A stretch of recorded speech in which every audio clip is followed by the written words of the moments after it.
You know, I was thinking about something uncomfortable the other day.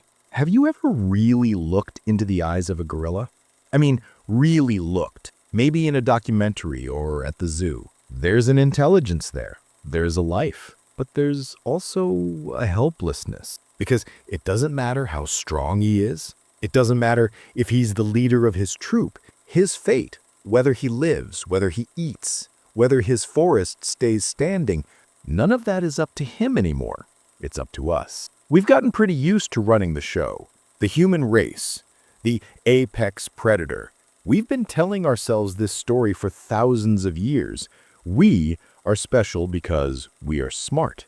But what if we're about to stop being the gorilla in charge and start being the gorilla in the cage? I know what you're thinking. Here comes the Terminator talk. It's exhausting, right? Our first reaction is always to laugh it off. We say, oh, it's just a computer. If it goes rogue, I'll just pull the plug. It's a comforting thought.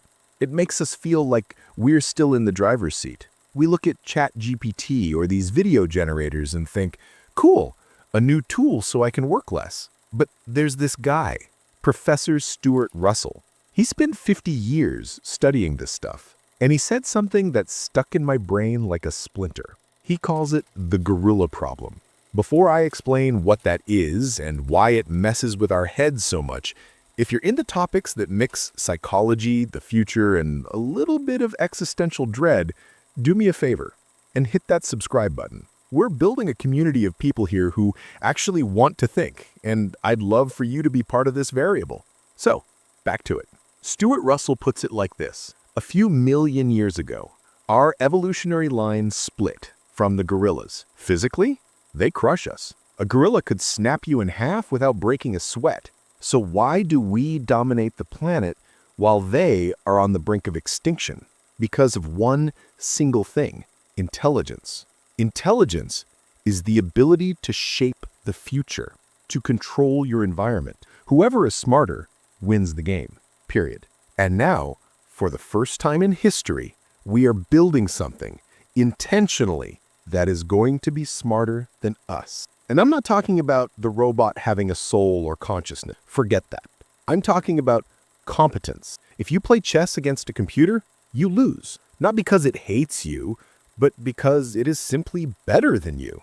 Now, imagine that applied to everything. Economics, strategy, persuasion. If intelligence is what gives you control, and we create something more intelligent, the logic is brutal. We lose control. We become the gorillas. And this is where it hurts. This is the psychological part. Sigmund Freud used to say that humanity has already taken 3 massive slaps to the face. 3 narcissistic wounds. First, we found out Earth isn't the center of the universe. That hurt. Second, Darwin showed us we aren't divine. We came from animals. That stung. Third, Freud himself showed us we aren't even masters of our own minds. Our unconscious pulls the strings. Now, artificial intelligence is winding up for the 4th slap. And this might be the knockout punch. We've always held on to the idea that at least we are the smartest ones in the room. We say things like machines can calculate, but they can't create.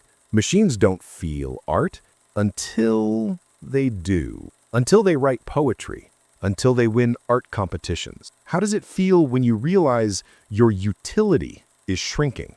It's a feeling of grief. You know that midlife crisis people have when they realize they aren't the young prodigy anymore? The entire human race is entering a midlife crisis. If we aren't at the top of the intellectual food chain, then who are we? I want you to pause for a second. Seriously, how does that land with you? Does it make you scared, excited, or do you just feel numb? Drop a comment down below saying, I feel. I really want to read your take on this.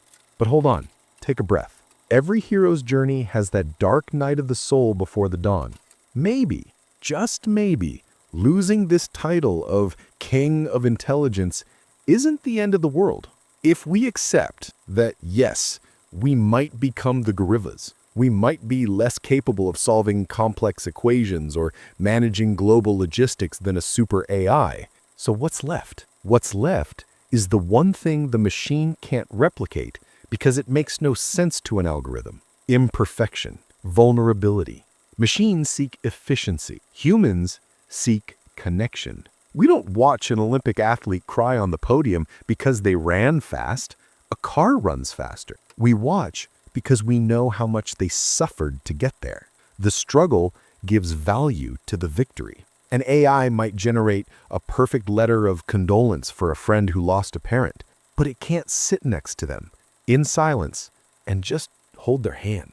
Maybe our hero's journey as a species isn't about conquering the stars or solving the math of the universe anymore. Maybe we've outsourced that. Our journey now is inward. In a world where intelligence is cheap and abundant. I mean, anyone has a genius in their pocket for $20 a month. What becomes expensive is the human touch. What becomes rare is genuine intention. If we are going to become the pets of a superintelligence, let's at least be the kind of pets that take care of each other. Stuart Russell warns us the risk is real. Extinction is on the table. The gorilla problem is not a joke. We need to fight for safety, for regulation. Absolutely. We can't be naive. But psychologically, we need to step down from the pedestal. At the end of the day, the question sticking with me is this: what makes you, you, if we take your intelligence out of the equation? If you aren't your degree, your job title, or your cleverness, what remains? Whatever remains, that is what matters. That is the hidden variable.